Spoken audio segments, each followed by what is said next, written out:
Are you sitting nicely? Remember what you need to do to be a really good listener to my recipe.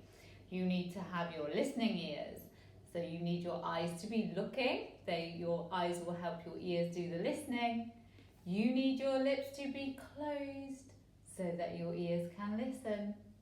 You need calm hands and a calm body to help your ears do the listening.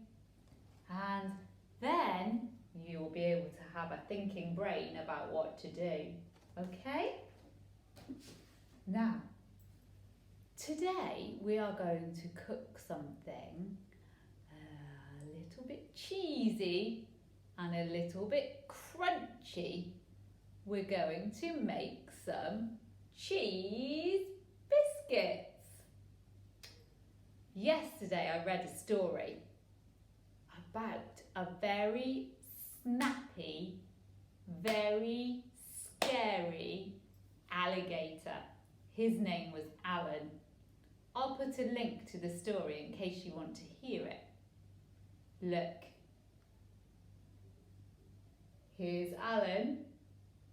And he's got very scary teeth. He scares all the animals. So, we're making cheese biscuits because cheese has something called calcium in it. And calcium is very good for your teeth. So let's help our teeth be nice and strong and big and scary, a bit like Alan's. Are you ready to find out some things we need today? Let's look. You will need to get a baking tray like this one. You're going to need a bowl and a mixing spoon. You're going to need a rolling pin, and the fun bit, you can make some shapes. If you've got some shape cutters like this, you can cut your biscuits into shapes, or you can just use round ones like this. Now if you don't have any cutters, don't worry, because you can just make some balls and squash them instead. Okay? Let's see what ingredients we need.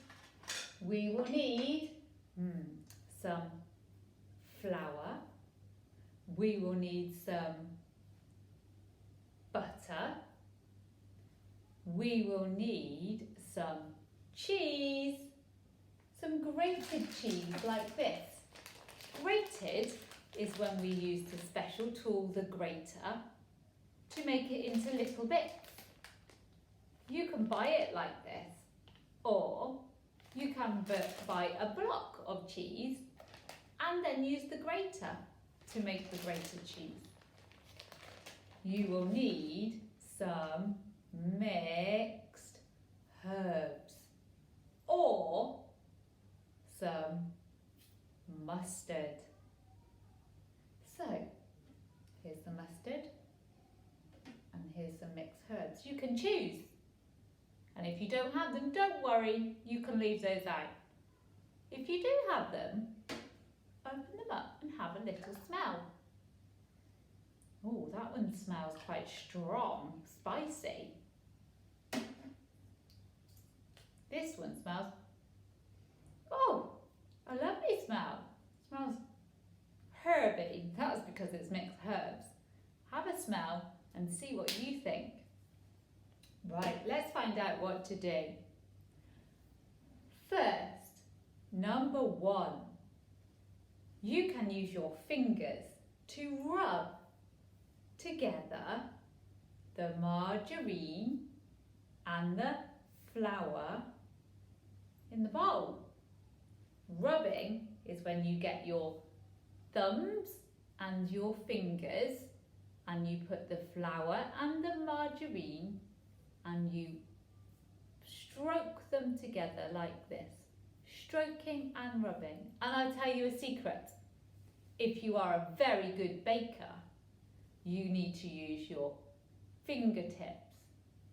And very good bakers don't get any flour on the palm of their hand. This is your palm.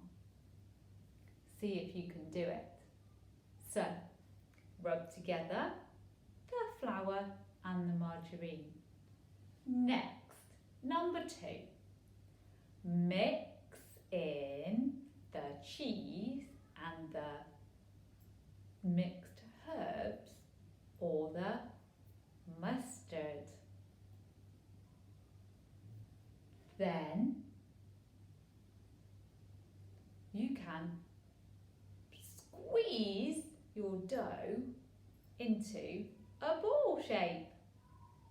Now if it is a little bit dry and it doesn't squish together very easily, just put in a tiny bit of water, just a little drip, and try it again. Okay? Next, roll out your dough with the rolling pin. Rolling it, and it needs to be about the width of your finger, maybe your little finger, so that fat.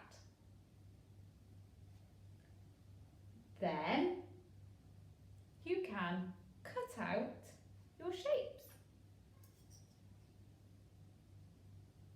like this. Next, get all the bits, roll it back into a ball and roll it out again. Roll out the bits and cut some bits out again. Cut some biscuits again.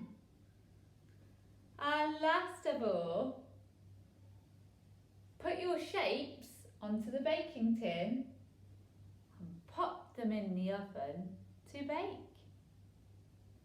And when they come out, they will smell delicious. And they'll be yummy, cheesy biscuits. That is very good for your teeth. And another good thing for your teeth is doing some good brushing.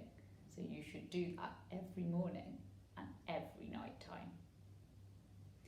Have fun with your cooking this week, everybody. I'll put the recipe on and a link to the story in case you want to hear Alan's big, scary teeth. He's a very cheeky alligator.